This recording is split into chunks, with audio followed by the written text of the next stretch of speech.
In the same way that someone can live in a building that has many levels and spend most of their time on the top floor, they can also inhabit a body and spend most of their time up top. As a result of this, they will generally be unaware of what is taking place in their body.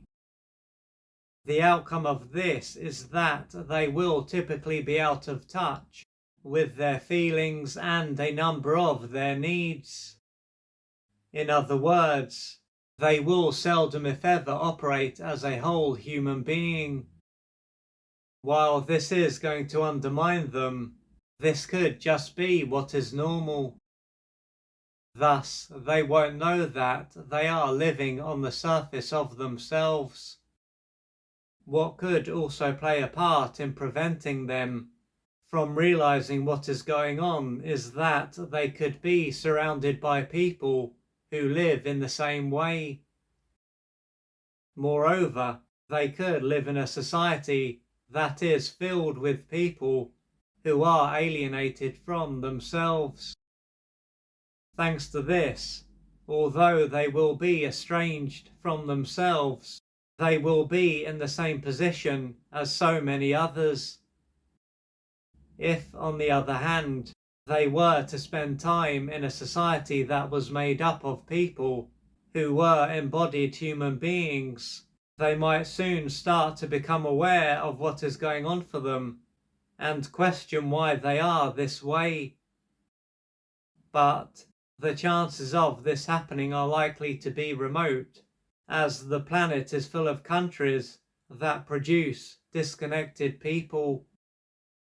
Additionally, based on what these countries are like, this disconnection is both increased and sustained. If they were to become aware of how disconnected they are from their body and all the information and guidance that it provides, it could be because they start a relationship. By being with another person, providing that this person is also not totally disconnected, they can be encouraged to connect to how they feel. But instead of being able to do this, they can find that it is not possible for them to connect to how they feel or their needs. At this point, they could have the need to explore why this is. Then again, they could end up experiencing the loss of a loved one, and this could be a time when they will end up being flooded with pain. They will then have gone from being in the clouds, so to speak, to being in the sea. Along with being in a lot of pain, they could also be filled with anxiety and fear.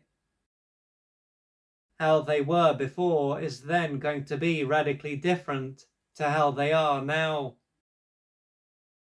If they are flooded with pain and experience a lot of anxiety and fear, as opposed to seeing that they are out of touch with their body, they will be provided with more information than they would be otherwise.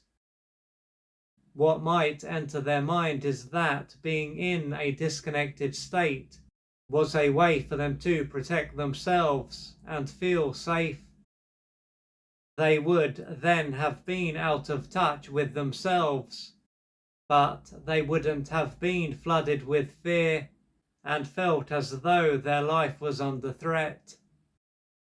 Ultimately, it would have been a lot easier for them to function. Being out of touch with their body would have typically prevented them from being overwhelmed and allowed them to feel safe, but it wouldn't have allowed them to truly live. At this point, they could wonder why being in touch with their body causes them to feel so unstable and unsafe. What this is likely to show is that they are in a deeply traumatized state and haven't developed boundaries. If this wasn't the case, they would be able to inhabit their body and feel safe being there.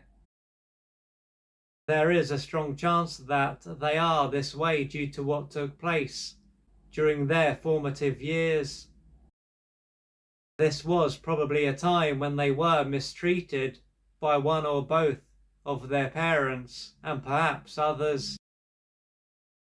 They might have often been physically harmed, verbally put down, and neglected.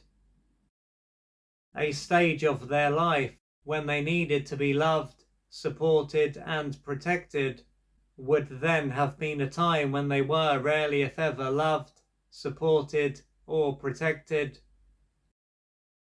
Throughout this stage, they would have felt helpless, hopeless, terrified, and as though they were going to die.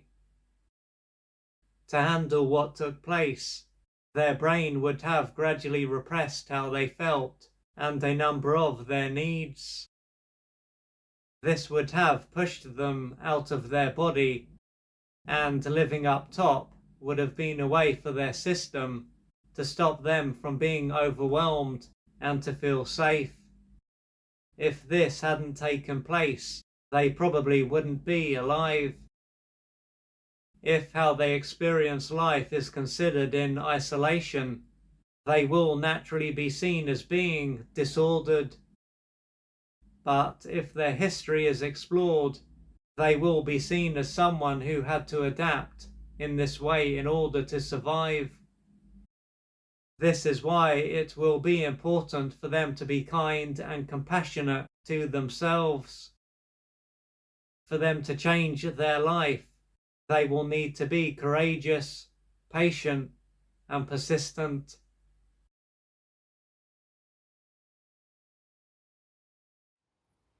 If you would like to find out more about the services that I offer, please go to www.oliverjrcooper.co.uk or email me at info@oliverjrcooper.co.uk, and I'm looking forward to assisting you on your journey.